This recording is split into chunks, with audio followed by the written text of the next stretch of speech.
pemirsa, jumpa lagi bersama saya Hermauta Barat. Pemirsa, malam ini kita akan berbincang mengenai amandemen pasal 29 Undang-Undang Dasar 45. Penerapan dan kemungkinan untuk memasukkan kembali penerapan syariat Islam melalui Piagam Jakarta nampaknya sudah merupakan perdebatan yang tak kunjung henti dari mulai tahun 45, kemudian sidang konstituante tahun 56 dan juga dekret presiden tahun 59. Tentu saja ditinjau dari segi politis dan sosiologis banyak sekali pertanyaan seputar hal itu. Profesor Azumardi Azra misalkan mengatakan bahwa ditinjau dari dua segi tersebut memang agak sulit karena dua organisasi besar Islam Indonesia yaitu Nahdlatul Ulama dan Muhammadiyah nampaknya tidak sejalan dengan ide memasukkan 7 kata yang menjadi polemik selama ini. Tetapi belakangan banyak juga tekanan dari ormas-ormas dan juga organisasi yang tentu saja patut didengarkan. Kira-kira apa saja dampak dan dengan naiknya topik yang saya sebutkan tadi. Mudah-mudahan malam ini pertanyaan seputar hal tersebut dapat terjawab. Sudah ada 3 orang narasumber kita, yaitu yang pertama Bapak Said Agil Siraj. Selamat malam Pak Agil. Yaitu Ketua Dewan Agama Nahdlatul Ulama. Dan yang di tengah ini adalah Bapak Daud Rashid, seorang pakar hukum Islam. Selamat malam Pak Ustadz. Ya, Assalamualaikum. Waalaikumsalam warahmatullahi wabarakatuh. Dan sebelah kanan saya Pak Muslim Abdurrahman, pengamat politik dan agama.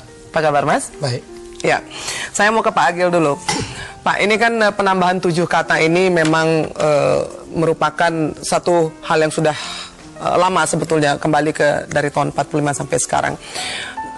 Menurut Anda kira-kira mengapa hal ini menjadi timbul kembali? Ini sudah tahun 2002 dan bagaimana kemungkinan dari fraksi-fraksi di MPR menanggapi ini, Pak? Terima kasih. Bismillahirrahmanirrahim. Sebenarnya di era reformasi ini kita tergugah dengan semangat mengeluarkan pendapat dengan sebebas-bebasnya, dalam arti sebenarnya ada timing yang bisa dimanfaatkan untuk mengangkat satu isu.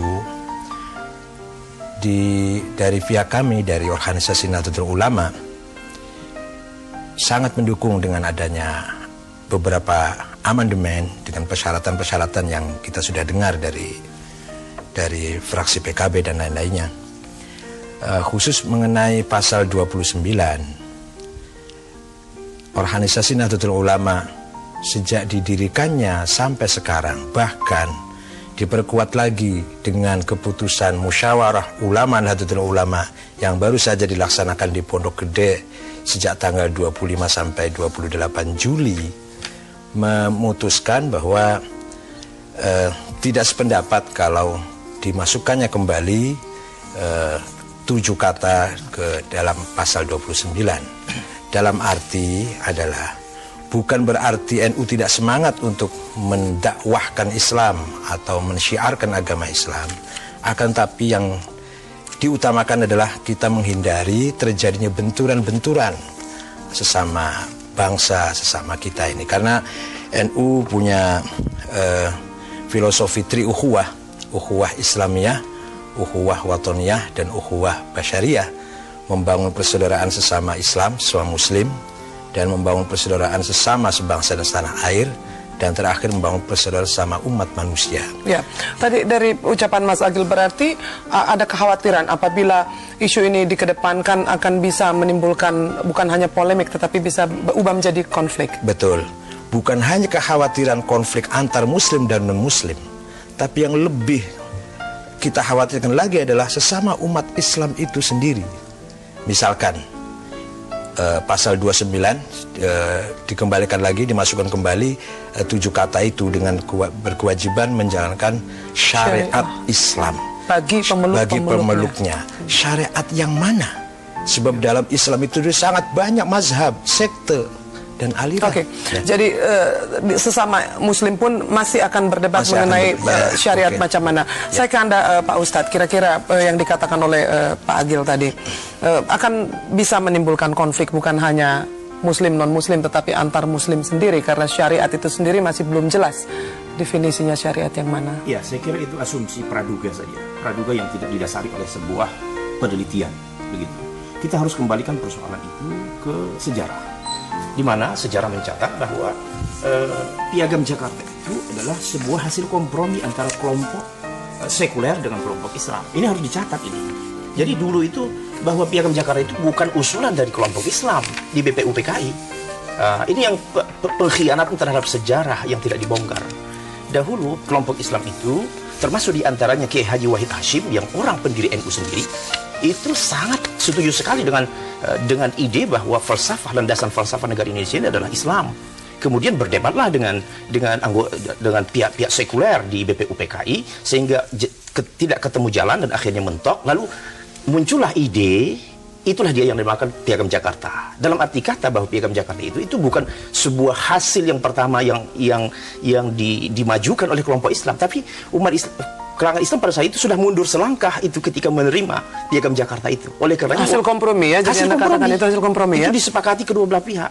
Jadi ada yang menarik itu Kiai Haji Wahid Hashim, ya, yang tokoh NU termasuk tokoh Pak Agil, bahwa beliau itu ketika mendengar suara keberatan dari Latu Harhari tentang Piagam Jakarta ini, apa jawab dari Kiai Haji Abdul Wahid Hashim pada saat itu? Dia bilang, kalau non-Islam berkeberatan, berkorban, maka sebenarnya umat Islam juga ketika menerima Piagam Jakarta ini juga berkorban, karena bukan itu tuntutan awal. Nah, jadi ini harus kita pahami sejarah. Lalu kenapa sampai sekarang itu masih diperjuangkan terus? Sebenarnya kelompok Islam itu hanya mengambil haknya dulu yang dikhianati. Yang tertunda ya dari tahun 45. Pernah kembali muncul tahun 56 dan 59 ya. Baiklah, sebelum kita kembali ke historical dan bagaimana perdebatan itu bisa sampai sekarang, kita dengarkan pesan-pesan berikut ini. Dan pemirsa, jangan kemana-mana, kami segera kembali.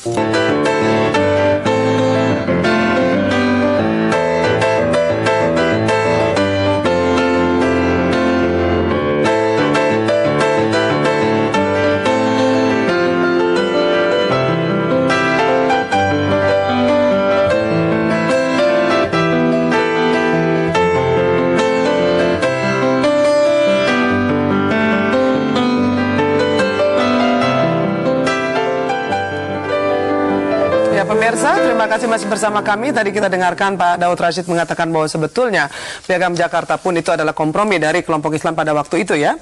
Dan saya ingin ke Mas Muslim dulu di sini bahwa tadi ada kekhawatiran dari beberapa kalangan itu kalau memasukkan 7 kata itu sendiri bukan hanya dari Mas Agil tapi dari kalangan lain akan apakah itu berarti mengislamkan seluruh masyarakat Indonesia atau malah juga membuat yang non Muslim menjadi khawatir? Saya kira soal isu syariat Islam sekarang itu lebih merupakan isu politik ya dibanding politis ya menurut Anda? Dibanding sebagai legal issues gitu. Karena saya kira ya seperti NU atau Muhammadiyah ini kan gerakan dakwah gitu. Oleh karena itu masyarakat melakukan syariah dalam pengertian yang seperti menjalankan sholat dan sebagainya itu tidak perlu menggunakan negara sebagai alat untuk reinforcement ya. Nah, tapi kalau kemudian syariat Islam ini menjadi isu politik, seperti juga pernah terjadi di negara lain, tidak hanya di Indonesia, tetapi misalnya di Mesir dan sebagainya itu bukan merupakan isu Islam sebagai agama dakwah itu, tetapi lebih merupakan bagaimana menggunakan negara sebagai iya, betul. Reinforcement terhadap pelaksanaan syariat Islam. Dan saya kira yang kalau Pak Ustadz tadi bilang bahwa ini hak umat Islam, ya sebenarnya pertanyaannya kan umat Islam yang mana? Umat Islam ini kan macam-macam ya. Jadi ada NU yang Muhammadiyah yang tidak mau kembali menyantumkan 7 kata itu juga umat Islam bahkan mainstream. Yang besar misalnya kalau kepada sejarah, bukankah wakil-wakil NU di BPUPKI yang juga turut bersikukuh untuk menuntut Piagam Jakarta itu? Jadi, tahun 45 yang lalu itu ya Pak? 45 itu Ustaz. Ya, kembali ke yang lalu. Tapi akhirnya menerima juga. Kiai Wahid Hashim untuk sepakat menentukan dan Kiai Adi Kusumo untuk tidak menyantumkan itu sebagai bagian dari sumbangan Islam bahwa negeri ini adalah merupakan negeri orang banyak, negeri kebangsaan. Oke, jadi Pak Mas Agil di sini bahwa mengingat ya tadi majemuknya masyarakat Islam ini sendiri, lalu juga apakah secara sosiologis ini juga ditakutkan bahwa umat Islam akan lebih menonjolkan simbolnya tanpa menerapkan substansinya dengan memasukkan ini ke dalam Saya ingin mengatakan tentang ini bahwa sebenarnya kita ini belum siap untuk menerima itu semua. Mayoritas umat Islam, walaupun kita dalam statistik kita mayoritas, tapi sebenarnya mayoritas umat Islam tidak memahami Islam itu sendiri. Secara substantif ya? Secara substantif ya. Padahal Islam itu sangat luas, harus dipahami bukan hanya dari aspek syariah, tapi juga teologinya dan filosofinya dan seterusnya dan seterusnya.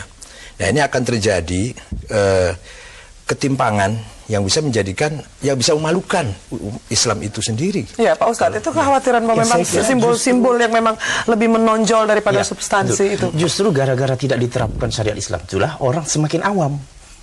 Jadi orang ketika syariat itu tidak diterapkan, orang tidak mengerti apa itu Islam. Nah, tapi ketika syariat itu diterapkan, itu akan menambah wawasan dia. Karena itu sebuah realitas sosial yang harus dia pelajari. Sekarang seperti Pancasila pada masa Orde Baru.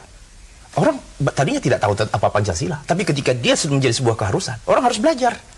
Jadi logika itu saya kira walaupun pelajaran Pancasilanya ini sendiri tidak mencerminkan sikap yang Pancasilai sebetulnya ya, bahwa keadilan sosial itu hanya dikatakan di antara para menggala mungkin, tetapi dalam realitas ada saya kira bukan hanya soal seperti dikatakan keharusan memasukkan supaya orang mengikuti, bahwa masyarakat belum siap, misalnya bahwa kita masih ada sekian sampai banyak. Kapan kita siap? Itu pertanyaan sekarang. Maksud saya bukan sekedar soal siap dan tidak siap sebenarnya. Tapi tadi pertanyaannya belum siap. Sekarang ini ada masalah pemahaman yang lebih substansial, perbedaan bagaimana orang menafsirkan dan menerapkan mengenai syariat Islam. Seperti dikatakan oleh Pak Said tadi, syariat mana yang mau diterapkan? Oh, itu saya kira pertanyaan lebih naif ya. Bukan naif dong. Kenapa kita pertanyakan mazhab mana? Sedangkan syariat Islam itu dari Allah Subhanahu wa taala. Mazhab itu adalah tatarannya fikih. Iya, tapi sampai sendiri tidak ketemu Allahnya. Ini kita melalui Rasulullah. Ya, Quran kan tafsiran. Banyak mutasabihat dong daripada yang muhkamat. Ini Pak Said, ya Allah, ini Ustaz ini. Kalau kita kembali ke sejarah ya, sebentar. Kalau kita kembali ke sejarah, sering sekali ketika agama itu diformalkan, maka agama dijadikan untuk alat politik. Ketika penguasa ingin menghantam oposan dengan mengatasnamakan agama. Contoh. Sebelum kembali ke sejarah dan bagaimana negara bisa mempergunakan itu untuk hegemoni kekuasaan, kita dengarkan pesan berikut ini, dan pemirsa jangan kemana-mana, kami segera kembali.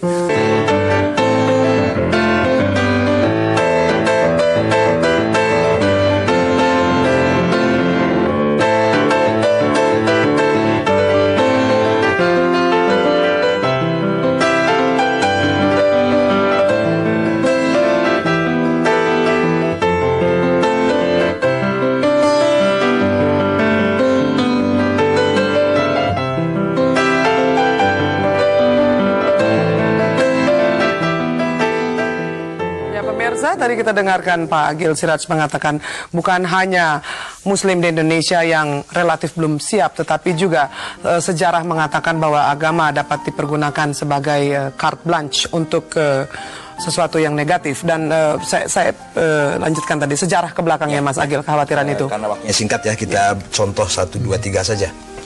Abad ke-9 atau persisnya tahun 65 Hijriah, ada seorang Perdana Menteri namanya Hajjaj bin Yusuf Al-Thaqafi. Ketika itu khalifahnya namanya Abdul Malik bin Marwan dari dinasti Bani Umayyah. Itu membantai umat Islam sendiri karena oposan, menjadi oposan, berjumlah 70.000 kepala melayang dengan bangga, karena dengan menggunakan atas nama agama, dengan mengeluarkan syairnya bahwa aku adalah pembantai dan aku pencongkel gigi. Kalau sudah aku lakukan itu, kamu baru tahu siapa saya. Ana benujala wa talla'is thanaya mata ad'il Khalifah Abdul Malik bin Marwan itu ya. Nah, korbannya kebanyakan juga para ulama, para alim juga, antara namanya Sa'id bin Zubair, itu salah satu. Kemudian terjadi pula, yaitu ketika Al-Wathiq, Khalifah Bani Abbasiyah dari dinasti Abbasiyah, memenjarakan salah seorang imam besar namanya Imam Ahmad bin Hambal, atau yang terkenal dengan Imam Hambali, karena tidak sependapat, hanya mengatakan bahwa Al-Quran itu azali atau baru. Imam Ahmad mengatakan Al-Quran azali. Mazhab resmi pemerintah yang bernama Mu'tazilah mengatakan Quran itu baru, yang azali hanya Allah, zat Allah saja. Itu Ahmad bin Hambal harus menerima cambuk 100 kali dan ditahan sekian bulan sampai keluar dari tahanan, tertimpa sakit sampai wafatnya. Nah, ini Kalau melihat hal ini kita Ya, ngeri saya kira juga. Ya.